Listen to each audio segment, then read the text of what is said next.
Hello. So God was like, stop doing your theology homework and share with people what you're about to do. So here is something that I'm super excited about that I have the opportunity, the privilege, and the desire to go do. When I was at Tri-Cities Christian School in high school, I went on mission trips to Belize, which is a country, and most of you probably know it from like the cruise ships and the beautiful Experience Belize stuff and like the blue waters and the scuba diving and like all that stuff that it has to offer, which it does, and it's beautiful. But the part of Belize that I know and love is just a few minutes past that, where it's full of poverty and a horrible government and disease and hurting people. There's orphanages full of children who will never have the love of a parent. There are people who are overwhelmed with pain that don't understand that it's ever going to stop. When we would go to Belize, there would be people lined up down the road to get ibuprofen because their little one has had a fever. They all have respiratory issues because when they smoke pot, yes, I'm talking about weed, when they smoke weed, they burn their trash cans so that the government won't smell it and arrest them or hurt them or smoke with them. So these houses are full of smoke, and I'm not talking about nice houses. I'm not even talking about huts. I'm talking about maybe one piece of scrap and dirt. And yeah, some of these homes like have TVs within their dirt hut. But they are the most broken. And what I always say about broken people is Jesus uses them the most. So my first year in Belize, I was on the evangelical team, and I was standing in line with a group of broken people who had come to see the doctors. And there was this older man named Hector, and he didn't speak like maybe 2 words of English, 2, if that. And he just held his stomach and just said that it was hurting, and I asked if I could pray for him.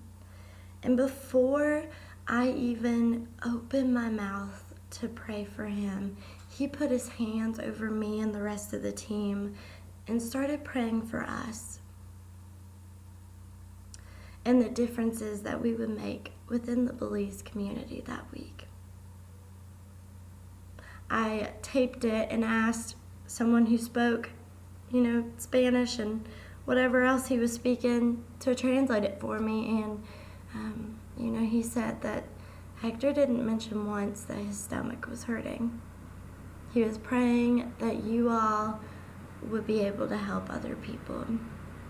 And so, of course, I bawled my eyes out alone, and that's when I knew I was in the place that God had called me to go.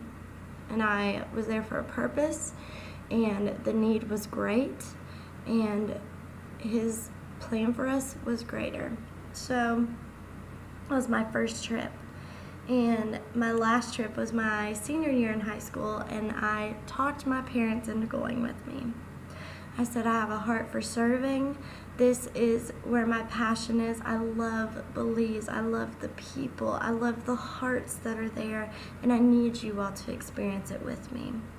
So my dad was on the construction team, and he helped build a house for a 14-member family who was making an undercover church so that their community would be safe from government issues, but also be able to worship God in a safe environment. So they built them a house because these 14 people were living in I can't, okay, imagine a refrigerator box of wood. 14 people living in that. So, of course, my dad was impacted, and he cried and just was, it's not a cry because, oh, like, I feel so sorry for them. It's a cry because no matter what you do for them, they bless you so much more.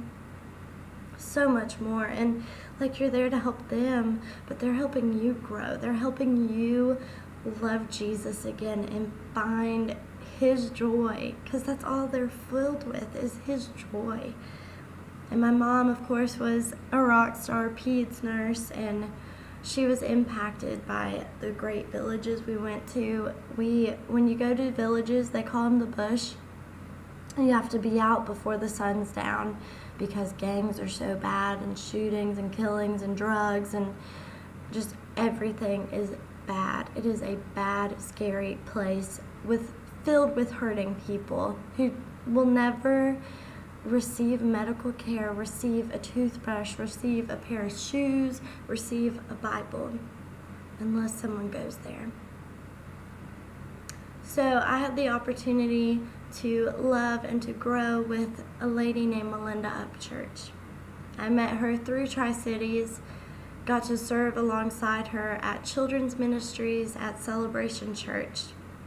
And she courageously and outstandingly decided her calling was to serve, and to serve well the people of Belize.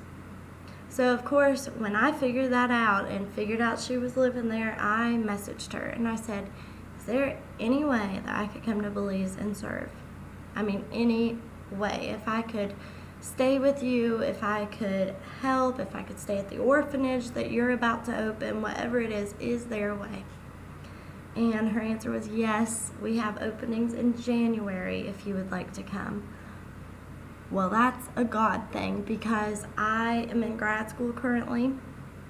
I have a break in January, and so I am working towards getting things together to be able to go serve in Belize. God, he promises in his word that he will give you the desires of your heart. Psalm 37:4. And I found huge pieces of my heart in Belize, and it has been my desire to go back for years now. And I am looking forward to it, and I'm so excited about it. And I just want to encourage everyone that if you have never gone on a mission trip, if you have never served anyone, I was thankful enough to have parents who started me serving young. I remember my first time serving someone was with my dad at our church in Nashville. I was 4 years old, and Nashville is like filled with homeless people. And the men's ministry did a thing where they would bring the men's homeless shelter in and feed them, and they'd spend the night at the church to stay out of the cold during the winter. So my dad and I served lasagna to these men. Now I was 4 years old, granted, okay? So I just saw like a bunch of men who were hungry, and I was like, here's a piece of lasagna. And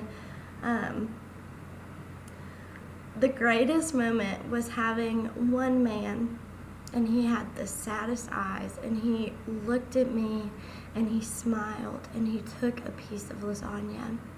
And being 4, I did not know like the impact that would have on someone, but I knew that I wanted to make people smile like that every single chance that I could. And in Belize, there's nothing but joy. Through the brokenness, there is nothing but joy. And I'm praying and asking that you would come alongside me, pray over this trip, pray over the timing working out, pray over financials, pray over like every aspect, pray over Melinda daily. Melinda is just a rock star in Belize, and I wish I was in a place where I could just move with her, because what she's doing is incredible. And getting to spend a week or 10 days getting to serve with her is going to be incredible. So I urge you to pray. I urge you to go. It could be in your communities, in your neighborhoods, in your towns, in your state. across the state and then into the rest of the world. God calls us to serve, and He provides what we need for us to be able to serve. So don't make excuses, don't live in fear, and just go. And go serve people, and go serve people well. I'm excited, guys, and I will keep you posted when I find out more, when my trip is going to be exactly, and what else I am going to need help with. Because it's, we're the family of God. We got to help each other. And if there's anything anyone needs, if you want me to pray over things specifically for you, please feel free to message me, comment on this video, whatever you need. I have felt the calling to be a listener instead of always a talker. And during the moments of prayer, that's when you can listen to God the most. So I am listening, I am here, and I'm excited to go. See you guys.